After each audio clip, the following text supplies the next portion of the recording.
Bang, ya, melihat tentang apa yang dilakukan oleh Prabowo kemarin, Prabowo yang mereshuffle kabinet, apakah itu merupakan tindak nyata untuk membersihkan um, menteri-menteri yang di periode presiden masa lalu, Bang, untuk bisa benar-benar bersih dan sesuai dengan keinginan dari rakyat itu sendiri, Bang? Ya, jadi saya melihatnya begini, reshuffle kemarin bentuk dari sekarang ketegasannya Presiden Prabowo. Ya, ini bentuk ketegasan ini, gitu loh. Jadi bentuk ketegasan siapa yang bisa bekerja sama dengan Presiden, silakan lanjut. Tapi kalau tidak bisa bekerja sama dengan Presiden, silakan keluar. Nah, ini bentuk ketegasan Prabowo. Prabowo nggak melihat siapa orangnya, ini orangnya siapa. Tidak melihat ke situ. Tetapi yang dilihat adalah bisa tidak bekerja sama di dalam kabinet sekarang. Bekerja sama dengan Presiden Prabowo. Gitu. Kalau nggak bisa kerja sama, silakan keluar. Nah, terbuktilah. Ternyata yang saya duga-duga di luar dugaan yang di reshuffle ini. Di luar dugaannya begini. Kok yang di reshuffle banyak lari dari prediksi orang-orang, pengamat politik, para praktisi hukum, banyak lari dari situ. Gitu. Nah, ini yang membuat kaget kita, ternyata di balik itu semua kan kita ketahui, oh ya, sebagian kan bekas kabinet lama, mungkin nggak mau kerja sama, gitu. Mungkin juga bukan tidak kerja, tidak kreatif juga. Nggak ada bisa diperbuat di dalam kementeriannya untuk bangsa dan negara, kan gitu, makanya digantilah itu. Dan juga ada yang bermasalah juga kemarin kan, masalah yang main domino lah dengan tersangka pembalakan liar. Nah, ini kan betul-betul mencoreng kabinet Presiden Prabowo. Termasuk juga yang ditunggu-tunggu adalah berani tidak Prabowo juga mengganti sebelumnya petinggi pihak kepolisian yang kita tahu dia dekat dengan presiden yang sebelumnya. Nah, kira-kira menurut Abang seperti apa? Iya. Sekali lagi, sepanjang dia bisa mengikuti arahan presiden, bisa mengikuti petunjuk presiden, tidak melanggar petunjuk dan arahan presiden, mereka tidak akan dipecat. Kecuali satu, tidak mengindahkan perintah presiden, begitu. Nah, itu pasti siapapun kabinet itu, mau menteri, mau petinggi Polri, maupun Angkatan Darat, pasti dipecat. Pasti direshuffle. Nah, ini juga melihat konsistensi dari Pak Prabowo dalam hal pemberantasan korupsi sejauh ini, Abang, apakah sudah berjalan dengan sesuai dengan rule yang diinginkan oleh rakyat untuk memberantas korupsi secara menyeluruh, Bang? Saat ini memang kita lihat perkembangan dari 2 bulan ini ya. 2 bulan ini memang gencar-gencarnya pemberantasan korupsi, termasuk ya, sekarang yang sudah jadi tersangka dan ditahan juga. Nadiem, sudah itu ada lagi tersangka lainnya juga, tersangka lainnya yang mulai dipenjarakan dan mulai berani sekarang.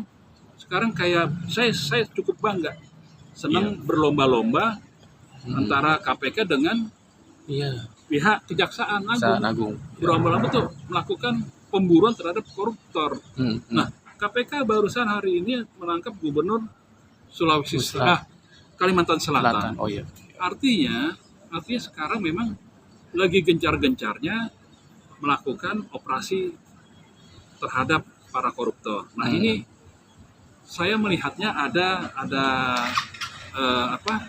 mungkin ada perintah untuk menjalankan, ayo bersihkan koruptor. Nah, di sini makanya para penegak hukum sekarang sudah bisa mengikuti, menjalani perintah-perintah presiden tersebut. Nah, ini juga ada kaitannya dengan kejadian kemarin, Bang, yang demo kemarin yang akhirnya menyebabkan adanya korban meninggal dunia. Kemarin sidang kode etik dari Brimob itu sendiri, yang salah satunya polisi Kosmas yang berharap minta dimaafkan dan dia jangan dipecat karena sejauh ini setelah berngabdi sekitar 20 tahun lebih, dan dia mengakui kesalahannya ketika terjadi kejadian itu yang menyebabkan Afan meninggal dunia. Nah, ini Abang melihat curahan hati seorang polisi dalam sidang kemarin dan berharap dia tidak dipecat dalam kepolisian, itu institusinya yang dia banggakan. Nah, Abang melihatnya seperti apa tentang hal ini? Ya, saya turut prihatin melihatnya ya. Turut prihatin begini.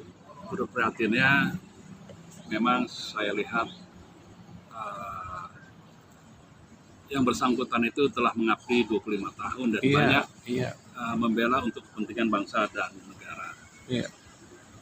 Saya meyakini juga, secara pribadi meyakini bahwa kejadian tersebut termasuk pada almarhum Afan itu bukan unsur kesengajaan menurut saya, tetapi karena situasional.